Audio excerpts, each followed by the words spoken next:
So many men are emotionally incarcerated. So many men have all these emotions inside and don't know how to let it out, don't know how to maneuver through those emotions. And we put those emotions off on the people that we love the most.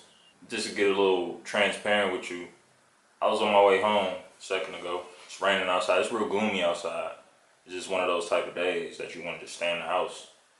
But I was on my way home and I just had this feeling of just not only anxiety, but it was like a feeling of just sadness coming over me. And I've been having it for the last couple weeks. Well, for the last week or so, maybe. And I just been feeling the urge to cry, just to release, and I put on Marvin Sapp, Never Would Have Made It, and that shit had me boohooing, and I'm still not sure why, and I'm gonna write in my journal why I'm feeling this way, but sometimes we just need that release. Tears, it's not weakness. It's not weakness to cry. It's not weakness to let it out. It's not. It's powerful, as a man especially. Because women do this every other day, every week or so. I don't know. Women always crying. They so much more well-rounded than we are. Like Jason Wilson say, it's like a box of crayons. Like we, as men, we only have the 16 pack of crayons.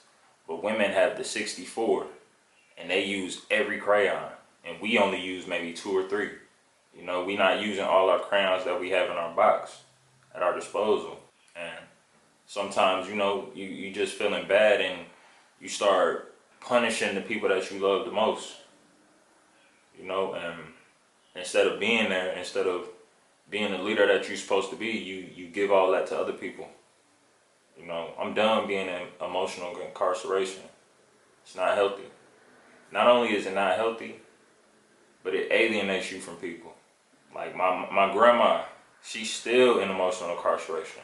I don't know if she cries, I don't know what she does, but she's still incarcerated by what my grandfather did to her.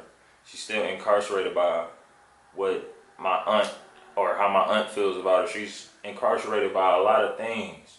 And she hasn't let that stuff go. She still talks about my grandfather passed in 2015, and she still talks about him as if he's still there right now to this day. She still talks about him like that. And I see in my life, I'm not trying to be like that. I don't want to be holding on to all these grudges. I don't want to be holding on to all these things because I'm trapped in the time and place where I was hurt. I'm still trapped at that point. That's one of my biggest fears, just being trapped by something that happened to me instead of allowing it to transform me into something new. Me and my ex, we broke up 3 months ago back in January, and it wasn't done in the right way, I'll say that, but I could use that either to propel me this way or I could use it to propel me this way, and I refuse to let that situation put me in a place where I'm just sad, where I'm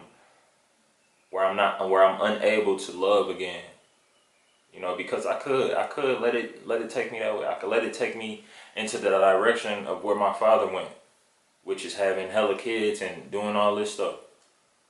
But instead of letting myself be incarcerated by my feelings, by my emotions, I'm gonna let that propel me into something even better, into something even greater. And I hope anybody listening to this or going through some stuff right now, you're not what you're going through. You are not what you're going through. It's a season, it's a moment in time. It's a cloud passing over. And clouds always come or go away, and the sun comes back. Always. It's so corny to say, but it's so true.